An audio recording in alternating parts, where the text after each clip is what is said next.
Hay países que son distintos a todo lo que conoces, y después está Argentina. El anuncio que retumbaba en el lobby del aeropuerto se sentía lento, distante, como si viniera de otro mundo. La mano con la que agarraba la manija de mi valija temblaba un poquito. ¿Quién iba a decir que en este país de escala, en este apéndice de nuestro verdadero viaje, mi vida iba a cambiar para siempre? Mi nombre es Liana. Soy de Zúrich, Suiza. Recién recibida de la universidad, con mis amigas Fátima y Salima, decidimos recorrer 3 países de Sudamérica. El objetivo era uno solo, crear un recuerdo, el último gran viaje antes de que la vida real nos absorbiera. El plan era simple, maravillarnos con la naturaleza imponente de Chile, vivir la fiesta interminable de Brasil y, entre medio, hacer una escala de un día en Argentina. Honestamente, Buenos Aires era un trámite. Una parada técnica, ya que estamos. No teníamos ninguna expectativa.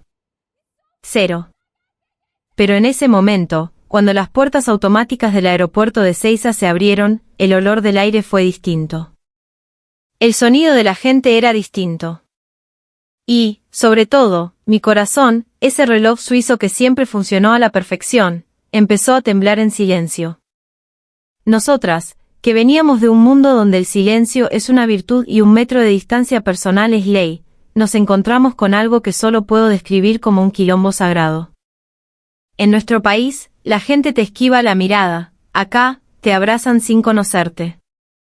Allá, la eficiencia es la única religión, acá, descubrimos que la solidaridad es el único Dios que nunca te abandona. Esta historia es el milagro de 3 pibas suizas, cargadas de prejuicios y agotamiento, que empezaron su viaje buscando orden y terminaron encontrando a Dios en el caos y en la gente. Es el relato del instante en que el país más impredecible del mundo se convirtió en la única nación que logró sacudir nuestras almas. ¿Esto es realmente un país del tercer mundo?, susurró una de nosotras al llegar. La respuesta a esa pregunta la encontraríamos, eventualmente, entre lágrimas. Esta es la historia de un viaje que nos despertó el corazón. El atardecer en Zúrich tenía esa tonalidad rojiza y perfecta que solo se ve en las postales. El viento fresco bajaba de los Alpes, y en las terrazas de los cafés a orillas del lago, la gente conversaba en susurros educados. Pero en nuestra mesa, la de nosotras 3, reinaba un silencio expectante, casi eléctrico. Bueno, mañana es el día, dijo Fátima, abrazando su taza de té con ambas manos. En sus dedos brillaba un anillo minimalista de un diseñador escandinavo que estaba de moda. ¿De verdad nos vamos a Sudamérica, che?, sonrió Salima apenas. Ella, que siempre era la más pragmática y con los pies sobre la tierra, tenía un brillo en los ojos que la hacía parecer una nena. Habíamos pasado juntas toda la vida universitaria. Las clases, los exámenes finales, esos trabajos en grupo que se estiraban hasta la madrugada. Por eso, cuando empezamos a definir nuestros caminos por separado, sentimos un vacío en el pecho. Fátima entraría a un banco de inversión, Salima a una farmacéutica de renombre, y yo estaba pensando en un posgrado en ciencias políticas. Ya no nos veríamos todos los días. Y para espantar esa angustia, casi sin pensarlo, una de nosotras lo propuso: hagamos un último viaje juntas. Veamos el mundo. Elegir el destino fue más fácil de lo que pensábamos. Sudamérica. Para nosotras, que siempre habíamos mirado hacia Norteamérica o Asia, era un territorio desconocido, exótico y, según los blogs de viajes, desafiante. Chile, Brasil y, como una simple conexión, Argentina. Chile tiene la Patagonia, la escala de la naturaleza es otra cosa, decía yo, emocionada. Amante del trekking y los paisajes, soñaba con ver esas montañas que parecían salidas de un libro. Y Brasil, por favor. El carnaval, la música, la playa, exclamaba Fátima. Sería increíble ir a una fiesta en Río. Su sonrisa era contagiosa. Y después, Argentina. El nombre apareció al final, casi por descarte en la conversación. ¿Qué hacemos? Vale la pena. Está entre Chile y Brasil, podríamos parar un día, como para no hacer el viaje tan largo, sugerí. Ni Salima ni Fátima pusieron objeciones. Para ser sincera, ninguna tenía una imagen clara de Argentina. Tango, carne, Maradona. Y las advertencias de siempre, inestable, peligroso, caótico. Cuando anoté Buenos Aires, una noche, en nuestro itinerario, nos reímos y dijimos, el país de Escala. Pero en ese instante, sentí una pequeña incomodidad en el fondo del alma. La palabra Escala me hizo un ruido extraño en el corazón. Como si estuviera tratando con liviandad algo que, en el fondo, sabía que no debía subestimar. Tomé mi cuaderno Moleskine, ese donde anoto todo, y escribí una sola frase, el significado del viaje, seguro, lo entendemos después. Fátima se asomó por encima de mi hombro y se rió. ¿Otra vez escribiendo tus cosas de poeta, boluda? Es una maña. Me calma el corazón, respondí. Salima sonrió con esa ternura que la caracterizaba. Déjala, está bien. Seguro que este viaje va a ser inolvidable. Al salir del café, caminamos las tres por la ciudad iluminada por el crepúsculo. En un parque impecable, unos nenes jugaban al fútbol en una cancha de césped sintético perfecto. El cielo de Zúrich, tan predecible, pasaba del naranja al azul marino con una puntualidad matemática. Sentí que un viento soplaba hacia un mundo lejano, un mundo que no funcionaba con la precisión de un reloj. Esa noche, mientras cerraba la valija, miré por la ventana y recé en silencio. Una plegaria laica, casi un deseo al universo, si este viaje es una prueba, por favor, danos la lucidez para entender su significado. A la mañana siguiente, en el aeropuerto impecable y silencioso, nos encontramos las tres con cara de dormidas y nos reímos. Bueno, vamos. Que empiece la aventura. Y al chocar nuestras manos, todavía no lo sabíamos. No teníamos ni la más remota idea de que ese país de Escala, ese trámite en nuestro itinerario, estaba a punto de cambiar el eje de nuestras almas para siempre. Y que ese viaje nos enseñaría el verdadero significado de la fe y la calidez humana. El avión aterrizó en Ezeiza y la sacudida fue la primera señal. No fue un aterrizaje suave y calculado como en Zúrich. Fue un golpe seco, real, como si la tierra te dijera, che, acá llegaste, despertate. Por la ventanilla, la pista de asfalto no era un gris impoluto, estaba agrietada, manchada, viva. Un pasto rebelde crecía en los bordes. El sol de la mañana pegaba fuerte. Bueno, acá estamos, dijo Fátima, ajustándose el cinturón, con un tono que mezclaba curiosidad y un poco de miedo. Las puertas se abrieron y lo primero que nos golpeó no fue el calor, fue el sonido. Una ola, un tsunami de voces, de gritos, de risas, de llantos. En el pasillo que conectaba con la terminal, la gente se agolpaba contra los vidrios, saludando. Un hombre le gritaba, «Te amo, vieja», a una señora que recién bajaba. Un grupo de pibes con camisetas de fútbol cantaba una canción inentendible. «Dios mío, ¿qué es este quilombo?», susurró Salima, aferrándose a su cartera como si fuera un salvavidas. Llegamos a la zona de migraciones y el concepto de fila era, digamos, flexible. La gente se movía en una masa compacta, conversando, compartiendo unos bizcochitos, pasándose un termo con un mate. Nadie parecía enojado por la espera. Nosotros, acostumbradas al silencio sepulcral y al espacio personal, nos sentíamos como tres pingüinos en medio de una selva. ¿Están seguras de que es por acá?, pregunté, sintiendo como el sudor empezaba a correr por mi espalda. Un hombre mayor, al ver nuestras caras de pánico, nos sonrió. Tenía los dientes manchados por el tabaco y una mirada increíblemente cálida. Tranquilas, gringas. Tengan paciencia. Acá todo llega, pero a su tiempo. Y nos guiñó un ojo. En la cinta de equipaje, el caos se multiplicó. Las valijas salían a los empujones. La gente se abalanzaba. Y de repente, en medio del griterío, vimos la escena que nos marcó, un muchacho joven, no tendría más de 20 años, reconoció a su familia. Y no fue un saludo. Fue una explosión. Una mujer, que debía ser su madre, se largó a llorar a los gritos, abrazándolo como si no lo hubiera visto en un siglo. El padre, un hombretón con bigote, también lloraba en silencio. Los hermanos, los tíos, los primos, todos se sumaron a un abrazo grupal que parecía que iba a derribar una pared. No había vergüenza, no había contención. Era amor en su estado más puro y ruidoso. Nosotras tres nos quedamos paralizadas, observando. En Suiza, un reencuentro así hubiese sido con un apretón de manos y, como mucho, un beso formal en la mejilla. Esto era otra cosa. Era visceral. Che, qué intensidad, dijo Fátima, y por primera vez, no lo dijo con miedo, sino con una especie de asombro. Finalmente, con nuestras valijas en mano, cruzamos la última puerta. El hall de arribos era la apoteosis del caos. Cientos de personas con carteles, globos, flores. El aire olía a una mezcla de perfume barato, café y algo frito que no supimos identificar. Nos sentíamos abrumadas, pequeñas, completamente fuera de lugar.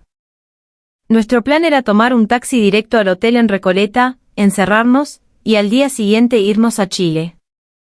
La idea de caminar por esa ciudad nos aterraba. Mientras buscábamos la parada de taxis, con las carteras pegadas al cuerpo y la desconfianza pintada en la cara, pasó lo que tenía que pasar. El universo, o quizás un dios argentino con un gran sentido del humor, decidió que nuestro plan de un día y nos vamos era demasiado aburrido. En medio del tumulto, Fátima se dio cuenta. Su cara se transformó. No. No, no, no, balbuceó, revisándose los bolsillos, la mochila, todo. La billetera. Chicas, no tengo la billetera. El pánico fue instantáneo. La habíamos perdido, o peor, nos la habían robado. En un segundo, todos esos rostros ruidosos y expresivos a nuestro alrededor se convirtieron en sospechosos. La calidez que habíamos vislumbrado en ese abrazo familiar se evaporó, reemplazada por el frío del miedo. Estábamos solas, sin un peso argentino, en medio de la terminal más caótica que habíamos visto en nuestras vidas. Y nuestro viaje, que apenas había comenzado, ya se sentía como un absoluto y rotundo desastre. El mundo se nos vino abajo en ese hall de Ezeiza. 3 chicas suizas, educadas para preverlo todo, para tener un plan B y hasta un plan C, y de repente, estábamos a la deriva. Sin efectivo, sin tarjetas, con el corazón en la garganta. La billetera de Fátima no solo tenía la guita, tenía los documentos, todo. Tranquilo, respiremos, intentó decir Salima, pero ni ella se lo creía. Su voz temblaba. Nos apartamos a un rincón, tratando de pensar. ¿A quién llamamos? ¿La embajada? ¿La policía? Cada persona que pasaba cerca y nos miraba nos parecía una amenaza. El prejuicio, ese veneno que habíamos traído en la valija, nos estaba carcomiendo por dentro. Fue entonces cuando un hombre se nos acercó. Era bajo, robusto, con uniforme de personal de limpieza. Tendría unos 50 años, la cara curtida por el sol y el laburo. En sus manos llevaba un escobillón. Che, pibas, ¿les pasa algo? Tienen una cara de velorio, dijo, con un acento porteño cerrado y una tonada que nos sonó áspera. Instintivamente, retrocedimos. Nos abrazamos a nuestras cosas. Él se dio cuenta y levantó las manos, como rindiéndose. Tranquilas, no muerdo. Soy Carlos. Laburo acá. Las vi medio perdidas, no más. Con una mezcla de vergüenza y desesperación, le explicamos en nuestro español precario lo que había pasado. Él escuchó, asintiendo lentamente, rascándose la nuca. No nos miró con lástima. Nos miró con algo mucho más potente, con empatía. Uf, qué cagada. Mirá, acá es un quilombo, puede pasar. Vamos a buscar en objetos perdidos, pero no se hagan muchas ilusiones, dijo, con una honestidad brutal que, extrañamente, nos calmó un poco. Nos acompañó. Recorrimos media terminal, preguntando, buscando. Carlos hablaba con los de seguridad, con sus compañeros. Les decía, che, fíjense si no apareció una billetera de unas turistas, unas gringas que están más perdidas que Turco en la neblina. Nada. La billetera se había esfumado. Estábamos desoladas, sentadas en un banco de plástico duro, con la cabeza entre las manos. El vuelo a Chile salía al día siguiente. No teníamos cómo pagar el hotel, ni un taxi, ni una botella de agua. La idea de dormir en el aeropuerto empezó a parecer una posibilidad real y aterradora. Carlos terminó su turno. Se cambió, se puso una campera gastada y volvió a donde estábamos nosotras. Bueno, no apareció. Escúchenme una cosa, dijo, sentándose a nuestro lado. Ustedes no pueden quedarse acá. Es peligroso de noche. Mi casa no es un lujo, queda en la boca, pero tengo un techo, y mi mujer, la Mary, hace unas empanadas que te hacen resucitar. Vengan con nosotros esta noche. Mañana, con la cabeza más fría, vemos cómo solucionamos el quilombo de la guita. Nos quedamos mudas. Ir a la casa de un desconocido. A la Boca, uno de esos barrios que las guías de viaje marcan en rojo con la palabra peligro. Todas las alarmas que teníamos programadas de fábrica en nuestras cabezas suizas empezaron a sonar al mismo tiempo. Y Ana, yo, fui la primera en reaccionar. No, muchas gracias, pero no podemos. Molestar, balbuceé. Carlos se rió. Una risa genuina, sin maldad. Che, ¿qué molestar? ¿Vos te creés que las voy a dejar tiradas acá? Dale, boluda, vamos. No se preocupen, no les voy a pedir un riñón. Salima y Fátima me miraron. En sus ojos vi el mismo miedo que en los míos, pero también vi que no teníamos otra opción. Era confiar en ese extraño o enfrentarnos a una noche de terror en el aeropuerto. Y en la mirada de Carlos, a pesar de su aspecto rudo, había algo que no se puede fingir, había bondad. Nos subimos a un colectivo, un bondi, como le dijo él. Era un armatoste viejo, lleno de grafitis por dentro y por fuera, que se sacudía con cada pozo. Iba lleno de gente. Obreros volviendo a casa, estudiantes, una señora con 5 bolsas del supermercado. El aire estaba cargado de olores, de conversaciones cruzadas. Un vendedor ambulante se subió y empezó a gritar, pañuelitos, caramelos, la oferta del día, lleve todo, no sea rata. En Zúrich, alguien habría llamado a la policía. Acá, la gente le compraba, le hacía un chiste, le preguntaba cómo andaba la venta. Era una comunidad en movimiento. Nosotras estábamos apretadas, en silencio, aterrorizadas y fascinadas a la vez. El colectivo se metió por calles que se iban haciendo cada vez más angostas, con casas de chapa de colores vivos pero descascaradas. El famoso caminito. El corazón me latía a 1000 por hora. Llegamos, dijo Carlos. Nos bajamos en una esquina que no parecía tener nada de turístico. Era un barrio de verdad. Un perro nos ladró desde un balcón. Unos pibes jugaban a la pelota en medio de la calle. La casa de Carlos era pequeña, humilde hasta decir basta. Era una de esas casas chorizo, una habitación detrás de la otra. Las paredes necesitaban una mano de pintura, los muebles eran viejos. Pero estaba increíblemente limpia y olía a hogar. A salsa de tomate, a pan. Y estaba llena de vida. Fotos de una familia enorme por todas partes. Dibujos de nenes pegados en la heladera. Una camiseta de Boca Juniors enmarcada en la pared principal. De la cocina salió una mujer, la Mary, con un delantal manchado de harina y la sonrisa más grande que había visto en mi vida. Carlitos, ¿estas son las chicas? Pobrecitas. Pasen, no se queden en la puerta. Justo estaba por meter las empanadas al horno. Tienen una cara de hambre. Y así, sin más, nos sentó a la mesa de su cocina. Una mesa de fórmica gastada, con sillas que no hacían juego. Nos sirvió un vaso de agua fresca y nos puso un plato de empanadas calientes delante. La primera mordida fue una revelación. La masa era crujiente, el relleno jugoso. Era lo más delicioso que había probado en meses. Pero no era solo el sabor de la comida. Era el sabor de la hospitalidad. Era la generosidad en su forma más pura.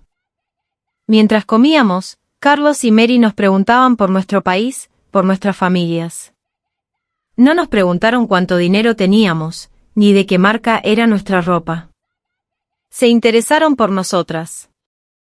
Nos contaron de sus hijos, de sus nietos, del laburo, de lo difícil que estaba todo. La guita no alcanza, viste, pero lo decían sin quejarse, como un hecho de la vida.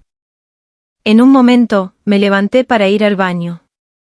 Al pasar por el living, vi sobre un aparador un sobre con cuentas. Alcancé a leer, luz, vencimiento inminente. Y me di cuenta. Esta gente, que apenas llegaba a fin de mes, que vivía con lo justo, nos había abierto las puertas de su casa, nos estaba dando su comida, su tiempo, su calor, sin pedir absolutamente nada a cambio. Volví a la cocina y las miré a Fátima y Salima. Tenían los ojos brillantes. Estaban comiendo empanadas y riéndose de un chiste que había contado Carlos. Ya no parecían asustadas. Parecían en casa. Me senté y miré a esa pareja. A Carlos, con sus manos ásperas de trabajador. A Mary, con su sonrisa inagotable. Y entendí algo que ninguna universidad, ningún libro, ningún viaje de lujo me podría haber enseñado. La verdadera riqueza de un país no está en sus bancos, ni en sus edificios, ni en la puntualidad de sus trenes. Está en el corazón de su gente. Y el de Argentina, a pesar de todas sus crisis y sus quilombos, era un corazón gigante. En mi cuaderno, esa noche, antes de dormirme en un sofá cama que nos prepararon en el living, escribí, creíamos que habíamos perdido la billetera. Pero creo que recién hoy empezamos a encontrar lo que de verdad importa. Dios no estaba en el silencio y el orden de Zúrich. Dios, o algo muy parecido, estaba en el caos de la boca, en el sabor de una empanada compartida, en el abrazo de dos extraños que, por una noche, se convirtieron en nuestra familia. A la mañana siguiente, el sol se colaba por las rendijas de la persiana del living de Carlos y Mary. El olor a café recién hecho inundaba la casita. No era un café de máquina suiza, preciso y silencioso. Era el ruido de una cafetera de aluminio hirviendo sobre el fuego, un sonido metálico y familiar que prometía empezar el día. Mary nos había preparado mate cocido y tostadas con dulce de leche. Para que arranquen con fuerza, che, nos dijo. Mientras desayunábamos, Carlos ya estaba haciendo llamados. Movió cielo y tierra. Habló con un primo que trabajaba en una empresa de micros, con un conocido de la comisaría del barrio. En menos de una hora, había trazado un plan. Nos llevaría a una oficina de Western Union para que nuestras familias pudieran mandarnos algo de guita de emergencia, y su primo nos conseguiría un pasaje de micro a Santiago de Chile mucho más barato. El avión ya fue, pibas. Pero en micro van a ver el país de verdad, nos aseguró. Ese día, en lugar de encerrarnos en un hotel de Recoleta, recorrimos Buenos Aires de la mano de un local. Nos subimos a otro bondi, esta vez con una sensación completamente distinta. Ya no era una bestia de metal aterradora, era un organismo vivo. Vimos la escena que, según Carlos, definía a la Argentina. El colectivo iba hasta las manos. Subió una abuela, viejita, encorvada, con el bastón y las bolsas de las compras. Antes de que pudiera dar 2 pasos, 3 pibes que venían escuchando cumbia al palo en el celular se levantaron como resortes, casi peleándose por cederle el asiento. «Siéntese, doña», le dijo uno, con una sonrisa.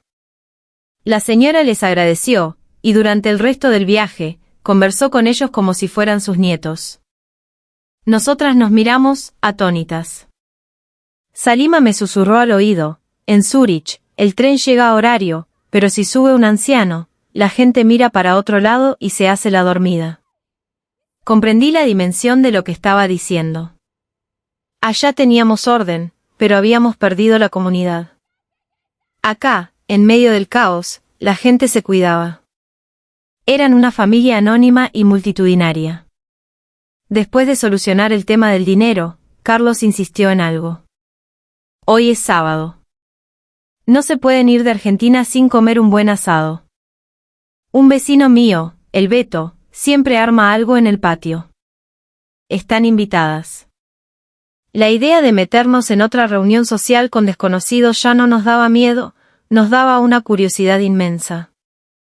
El patio del Beto era un pequeño cuadrado de cemento al fondo de otra casa chorizo. El humo de la parrilla lo inundaba todo, impregnando el aire con un olor glorioso a carne y leña. Había una veintena de personas. Sonaba rock nacional de un parlante portátil. La gente compartía jarras de vino con gaseosa y se pasaban un mate de mano en mano. Al principio nos sentimos observadas.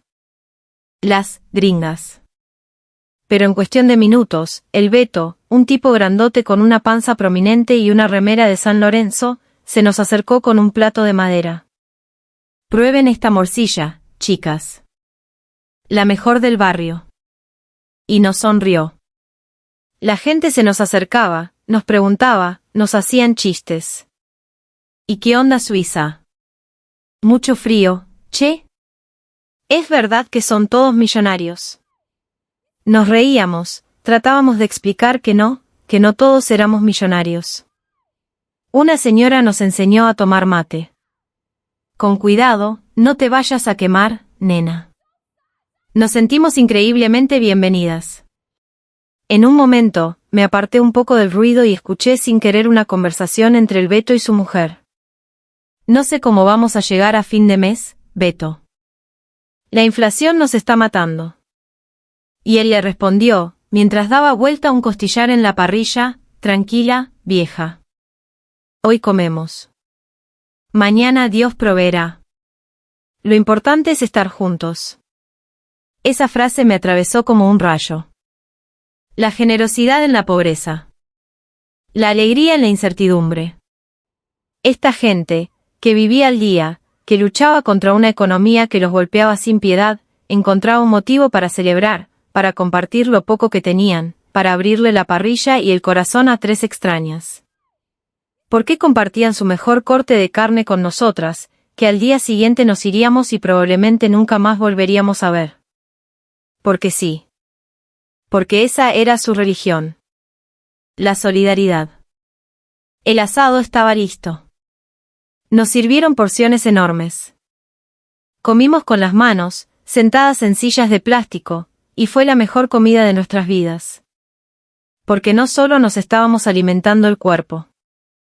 Estábamos alimentando el alma. Esa tarde, sentadas en ese patio de la Boca, rodeadas de risas, de humo y de un calor humano que derretía cualquier prejuicio, Liana, Fátima y yo entendimos el verdadero secreto de este país. Argentina no era rica a pesar de sus problemas. Era rica por sus problemas. La crisis constante, la necesidad de sobrevivir, los había obligado a tejer redes, a depender los unos de los otros, a entender que la única salida es colectiva. La famosa viveza criolla no era solo para sacar ventaja, era para inventar una solución donde no la había, para ayudar al vecino. Miré a Fátima, que intentaba bailar una cumbia con una nena del barrio. Miré a Salima, que charlaba animadamente con la abuela a la que le habían cedido el asiento en el bondí esa mañana. Ya no éramos las mismas chicas que habían aterrizado 24 horas antes. El miedo se había transformado en fascinación. La desconfianza, en gratitud. En mi cuaderno, ya no escribía frases poéticas y distantes. Escribí, con una letra apurada, casi temblorosa, en Suiza, el tren funciona, pero los corazones a veces no. Acá, el tren quizás no llegue a horario, pero es porque en el camino se detiene a levantar a todos. Acá, somos una familia. La idea de irnos a Chile al día siguiente ya no nos entusiasmaba. Se sentía como una interrupción. Como dejar una conversación increíble por la mitad. Habíamos venido a Argentina por un día, de escala, y en ese día, el país nos había desarmado y nos había vuelto a armar, de una manera nueva, más cálida, más humana. Habíamos llegado buscando orden y limpieza, y habíamos encontrado algo infinitamente más valioso, un corazón gigante que, a pesar de estar herido, seguía latiendo con una fuerza arrolladora. Y su latido era el sonido del abrazo, de la solidaridad, de un asado compartido bajo el cielo caótico pero estrellado del sur. El último día, el de la partida, amaneció con una luz melancólica. El micro a Santiago de Chile salía por la noche desde la terminal de Retiro. Teníamos todo el día por delante, un día que ya no veíamos como un trámite, sino como un regalo. Carlos y Mary insistieron en que nos quedáramos hasta la tarde. No se apuren, pibas. Tomen unos mates más con nosotros. Esa mañana fue distinta. Ya no éramos observadoras externas. Nos sentíamos parte, aunque fuera fugazmente, de ese ritmo porteño. Ayudé a Mary a barrer el patio, mientras Fátima jugaba con el perro de un vecino y Salima aprendía de Carlos los secretos para que el mate no se lave. Conversamos sin apuro, de la vida, de los sueños, del futuro. Nos contaron de la crisis del 2001, de cómo el barrio se organizó con ollas populares, de cómo la gente salvó a la gente. No lo decían con orgullo, sino con la naturalidad de quien sabe que no hay otra forma de vivir. Acá la solidaridad no es una virtud, che. Es una necesidad, me dijo Carlos, mientras me pasaba el mate. Si no nos damos una mano entre nosotros, nos hundimos todos juntos. Es la única religión que funciona siempre. La solidaridad es la única religión. La frase me quedó resonando en la cabeza. Era la respuesta a todo. Era la explicación del asiento cedido en el bondi, de las empanadas compartidas, del asado del Beto. En este país, la fe no se depositaba en un Dios lejano y silencioso, sino en el prójimo, en el de al lado, en el abrazo concreto y real. Llegó la hora de despedirnos. Fue más difícil de lo que imaginamos. Mary nos abrazó a cada una, un abrazo de madre, fuerte, que olía a hogar. Cuídense mucho, nenas. Y vuelvan, ¿eh? Esta casa siempre va a tener un plato de comida para ustedes. Se me hizo un nudo en la garganta. A Fátima y a Salima se le llenaron los ojos de lágrimas. Carlos nos acompañó a la parada del colectivo que nos llevaba a Retiro. Antes de subir, nos dio un último consejo. No se olviden de esto. En todos lados hay gente buena y gente mala. Pero no dejen que el miedo les impida ver los corazones grandes. A veces, están escondidos detrás del quilombo. Nos abrazó, un abrazo torpe de hombre de laburo, pero cargado de un afecto que nos atravesó el alma. El viaje a Retiro fue en silencio. Mirábamos por la ventanilla las calles de Buenos Aires con otros ojos. El caos ya no nos parecía amenazante, nos parecía vibrante. El ruido ya no era estresante, era la banda de sonido de un pueblo que se negaba a rendirse. Los edificios descascarados no eran un signo de decadencia, eran cicatrices de batallas peleadas, de historias vividas. La terminal de Retiro era otro universo de caos organizado, pero ya no nos asustaba. Lo navegamos con una nueva confianza. Mientras esperábamos nuestro micro, me senté en un banco y saqué mi cuaderno. La página estaba casi llena. Repasé mis notas, la llegada, el pánico, las empanadas, el asado, el bondi. Y en la última hoja en blanco, escribí la conclusión de mi viaje, la revelación final. Vinimos buscando paisajes en Chile y fiesta en Brasil. Buscábamos postales para Instagram. Pero encontramos algo que no se puede fotografiar, el alma de un pueblo. Creíamos que la riqueza era el orden, la puntualidad, la eficiencia. Estábamos equivocadas. La verdadera riqueza es tener tan poco y estar dispuesto a compartirlo todo. es que se te rompa el país cada 10 años y seguir encontrando motivos para prender un fuego y juntarse a comer. En Suiza, Dios está en el silencio de las catedrales y en la perfección de las montañas. Acá, en Argentina, Dios está en el caos, en el abrazo, en el «che, necesitas una mano», en la generosidad inexplicable de su gente. Dios está en el quilombo. Subimos al micro. A través del vidrio sucio, vimos la ciudad por última vez. Las luces de los edificios, los autos, el movimiento incesante. Fátima me agarró del brazo. «Che, Liana», dijo, usando el «che», por primera vez, con una naturalidad que me hizo sonreír. «Tenemos que volver, ¿no?» «Sí», respondió Salima. «Pero la próxima vez, Argentina no va a ser la escala. Va a ser el destino». Asentí en silencio. El micro arrancó, dejando atrás la ciudad que nos había robado una billetera pero que nos había regalado el mundo. En ese momento, entendí que hay viajes que te llevan a lugares lejanos, y hay viajes que te llevan de vuelta a casa, a lo esencial, a lo que de verdad importa.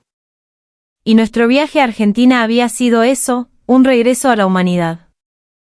El país de escala se había convertido en el punto de partida de una nueva forma de ver la vida.